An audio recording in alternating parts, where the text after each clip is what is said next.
दोस्तों, good evening. कैसे हैं? आई होप आप लोग बहुत अच्छे होंगे। चलिए स्टार्ट करते हैं। आज क्लास 12 का बायोलॉजी होगा। इस चैप्टर में हम लोग ये जानेंगे इस वीडियो में मतलब आनुवंशिक कूट किसे कहते हैं, इसके बारे में हम लोग विस्तार से जानेंगे। तो दोस्तों, आप लोग इस वीडियो को अंत तक देखिएगा तभी समझ में आएगा, अन्यथा समझ में नहीं आएगा। तो आप लोग वीडियो को थोड़ा भी स्किप मत कीजिएगा। चलिए जानते हैं कि आनुवंशिक कूट क्या होता है। इसमें हम ये सारी बातें डिटेल से हम लोग जानेंगे। सर्वप्रथम जानेंगे कि आनुवंशिक जो कूट है यह सर्वप्रथम किसने इसको पारित किया था और आनुवंशिक कूट किसको जनक माना जाता है।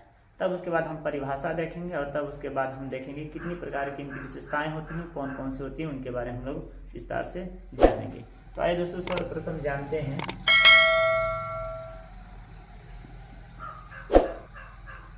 आनुवंशिक कूट।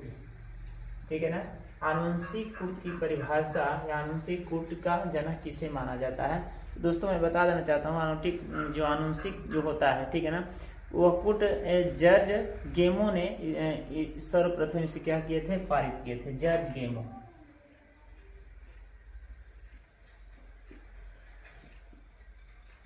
गेमो को इसका जनक माना जाता है।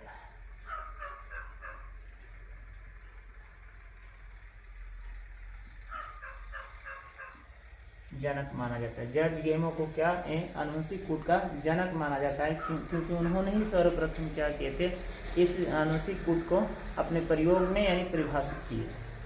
क्या किया जाता है, आनुवंशिक कूट के रूप में माना जाता है। आइए दोस्तों, अब देखते हैं कि इसकी परिभाषा क्या होता है। आनुवंशिक कूट का परिभाषा।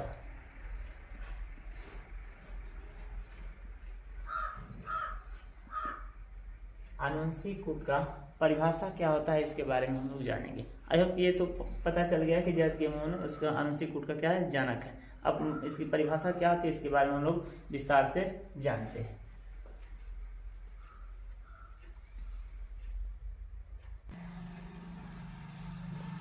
देखिए परिभाषा इसका क्या है। आनुवंशिक जो कूट होता है इसकी परिभाषा किस प्रकार हम लोग लिखेंगे या इसकी परिभाषा किस प्रकार लिखना चाहिए, मैं बताता हूं आपको। देखिए परिभाषा में क्या हमको लिखना है। देखिए, आनुवंशिक कूट डीएनए अणु में स्थित नाइट्रोजनी जो क्षारक होता है, क्षारक का वह अनुक्रम है जिसमें प्रोटीन अणुओं की संश्लेषण के लिए सूचना निहित होती है, उसे आनुवंशिक कूट कहा जाता है।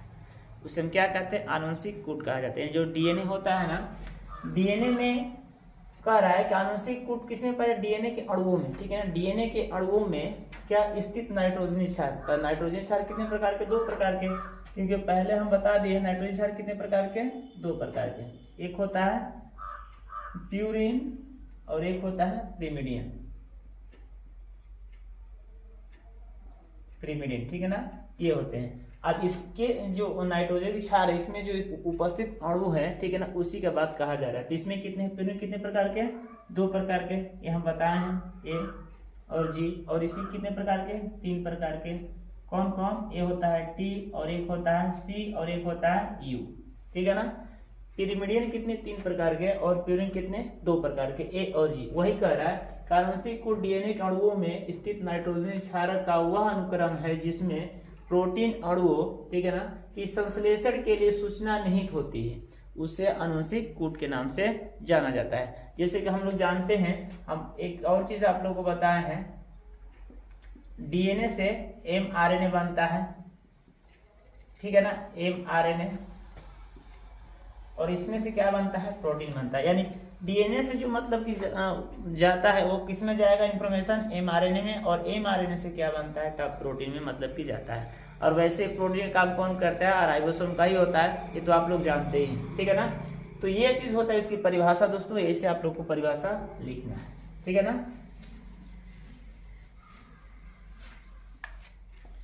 तो ये परिभाषा आप लोग नोट कर लीजिएगा। अब इसके बारे में हम लोग जानेंगे कि वह कौन सी बातें, मतलब इसकी विशेषताएं कितनी प्रकार की होती है, मुख्य जो विशेषता है कौन कौन सी होती है। ठीक है ना। इसमें एक चीज और बता देते हैं दोस्तों कि इसमें हमेशा 64 का ही क्या बनता है, कोडान का बनता है। ठीक है ना। 64 का क्या बनता है, कोडान बनता है। यानी 64 कोडान में से 3 तृतीय कोडान ऐसे होते हैं जो किसी अमीनो अम्लों को क्या करते हैं, कोडित नहीं करते हैं, ठीक है ना। जो 3 इसमें ऐसे होते हैं, ये कितने 64 का कोडान बनता है, इसमें से 3 ऐसे कोडान होते हैं, ठीक है ना, जो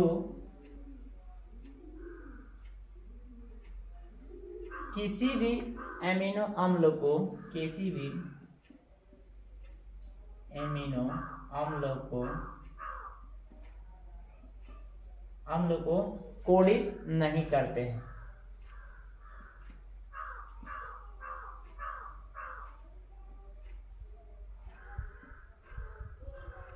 उसे क्या कहते हैं, नॉन स्टॉप, ठीक है ना। उसे नॉन स्टॉप कोडिंग के नाम से जानते हैं, यानी स्टॉप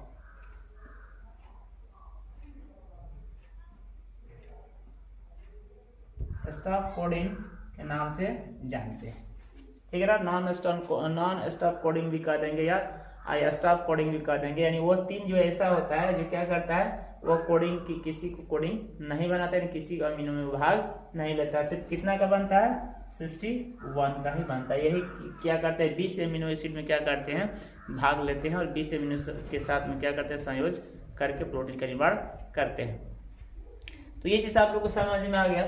आगे हम जानेंगे और इसमें जो महत्वपूर्ण बातें होती हैं, ठीक है ना।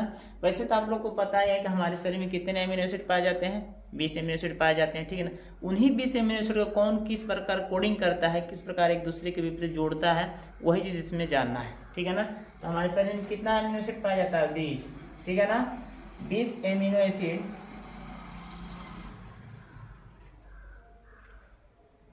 20 एमिनो अम्ल हमारे शरीर में पाया जाता है। लेकिन वहां से भी समझने वाली बात यह है कि 20 हमारे शरीर में नहीं पाया जाता है। 20 कहाँ पाया जाता है, देखिए हमारे शरीर में सिर्फ 10 ही एमिनो एसिड पाया जाता है।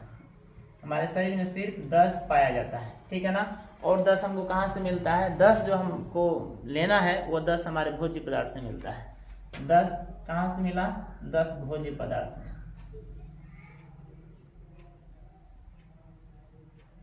किससे मिला, भोज्य पदार्थ से। तो 10 मिले तो कितना हो गया, 20।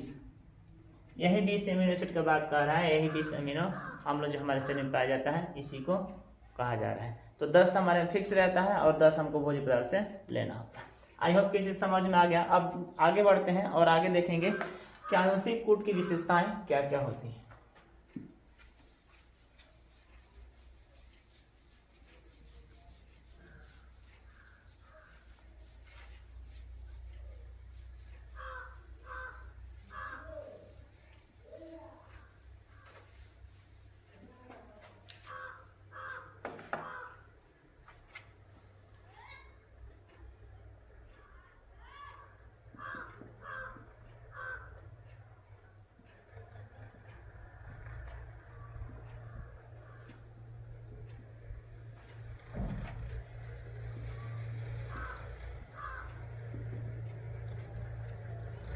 ठीक है ना। कितने प्रकार के होते हैं इसके बारे में हम लोग जानेंगे। तो आइए जानते हैं इसके बारे में कितने प्रकार के होते हैं।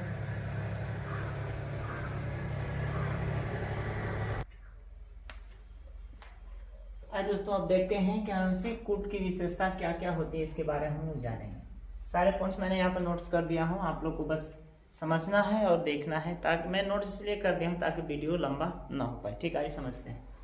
प्रथम क्या है, कूट त्रिक होता है, एमिनो को कोडित करते हैं। ठीक है ना, वे कूट क्या करते हैं, एमिनो जो होता है उसको क्या करते हैं, जोड़ते हैं। ठीक है ना, जैसे स्टार्टिंग कहाँ से होता है, स्टार्टिंग पॉइंट याद रखिएगा AUG से होता है। ठीक है ना, तो ये एमिनो हम लोग क्या करते हैं, जोड़ते हैं। AUG, UUU और GUC।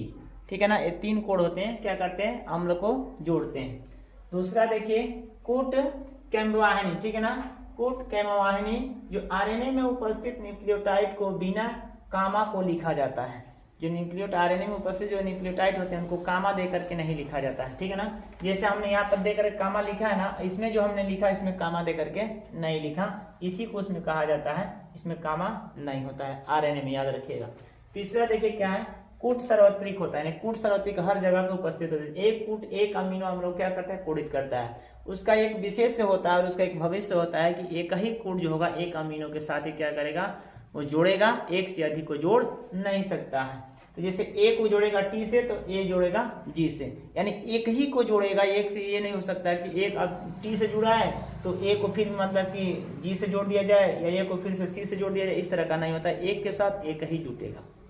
तो वही कह रहा है क्योंकि एक भविष्य होती है जो एक कूट जो एक अमीनो के साथ क्या करते हैं, जुड़ते हैं, ठीक है ना। नेक्स्ट देखिए कूट अपहानित, ठीक है ना, एक से अधिक अमीनो अम्ल को जोड़ता है। जो कूट अपहानित होता है वो एक से अधिक एमिनो अम्ल को क्या करता है, एमिनो अम्ल को जोड़ता है। जैसे यू यू यू कमा यू यू सी, अब इसको देखिए कैसे जोड़ता है, यहाँ पर हमने लिखा यू सी यू, ठीक है, यू डबल सी और यू सी ए। अदरवाइज और भी इसको हम बढ़ा सकते हैं और भी इसमें जोड़ करके लिख सकते हैं। तो हमने सिर्फ 3 ही बनाया, आगे डॉट डॉट दे दिया, आप लोग लिख सकते हैं, ठीक है ना। उसे कहा जाता है कूट अपहानित, ठीक है ना। नेक्स्ट देखिए 5 नंबर कूट अंतिव्यापी। कूट अंतिव्यापी का अर्थ क्या होता है, एक प्रोटीन के लिए 2 कोडान का प्रयोग नहीं किया जाता है। एक प्रोटीन के लिए 2 कोडानों का उपयोग हम कभी नहीं कर सकते हैं। वैसे को हम वैसे नियम क्या करते हैं, कूट अनतिव्यापी के नाम से जानते हैं। जैसे देखिए CAU है कमा GAU है और CGA है। अब इसको हम कैसे लिख सकते हैं, ऐसे हम लिख सकते हैं CAU, ठीक है ना, CAU GAU और CGA, ये हम लिख सकते हैं, ठीक है ना। लेकिन हम इस तरह का नहीं लिख सकते हैं CAU UGA AGC CGA, यानी कहने का मतलब कि यहाँ पर CAU है, इसको हम A और CU नहीं लिख सकते क्योंकि यह क्या हो जाएगा, गलत हो जाएगा। यही कह रहा है अनतिव्यापी का कूट अंतिव्यापी का एक प्रोटीन के लिए 2 कोडान का हम प्रयोग नहीं कर सकते हैं, एक ही को करना पड़ेगा। वही चीज यहाँ पर कह रहा है। तो हमने ट्रिक लगा दिया दोस्तों, इसको इस तरह हम लिख सकते हैं लेकिन इस तरह का हम लिख नहीं सकते हैं, यार ध्यान दीजिएगा। नेक्स्ट जो पॉइंट है कूट असंदिग्ध।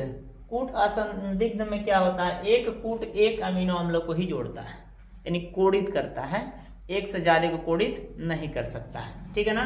नेक्स्ट देखिए हमने लास्ट पॉइंट यहाँ पर लिखा है समापन कूट, ठीक है ना।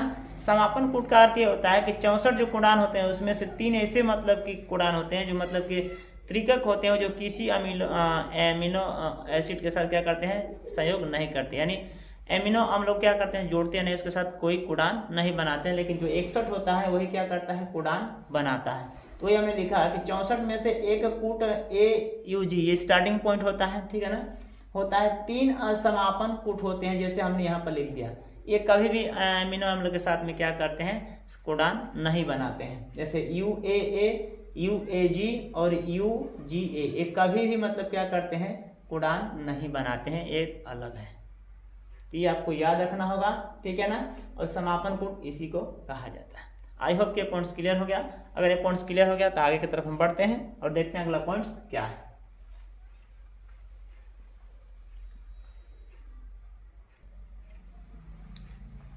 आइए दोस्तों अब देखते हैं कि आनुवंशिक जो कूट होता है इसको हम टेबल में किस प्रकार का रख सकते हैं, इसको टेबल में किस प्रकार हम इसको सजा सकते हैं, उसके बारे में आप लोग जानिए।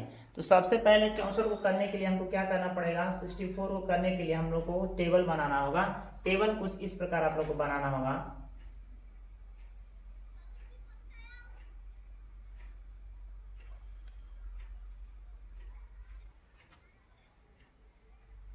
इधर भी 4 होना चाहिए, 1 2, ये हो जाएगा 3 और ये हो जाएगा 4, यानी 4 टेबल होना चाहिए, ठीक है ना। अब इसमें 1 2 3 एक और बनाना होगा, तब जा करके होगा 1 2 3 4, 1 2 3 4, ठीक है ना। तो अब जा करके हमारे क्या होगा, 64 का कॉलम बन जाएगा। अब यहाँ पर हम इसको ज़्यादा नहीं लिखेंगे बस। अब इसको दोस्तों कैसे हमको एक टेबल में सजाना है, ये आप लोगों को सबसे ज़्यादा इंपॉर्टेंट चीज़ है, क्योंकि ये चीज़ बहुत से बच्चे नहीं जानते हैं किस प्रकार उसको मतलब टेबल में रखना है। तो आज हम बता रहे हैं, आप लोग को ध्यान से समझिए, ठीक है ना।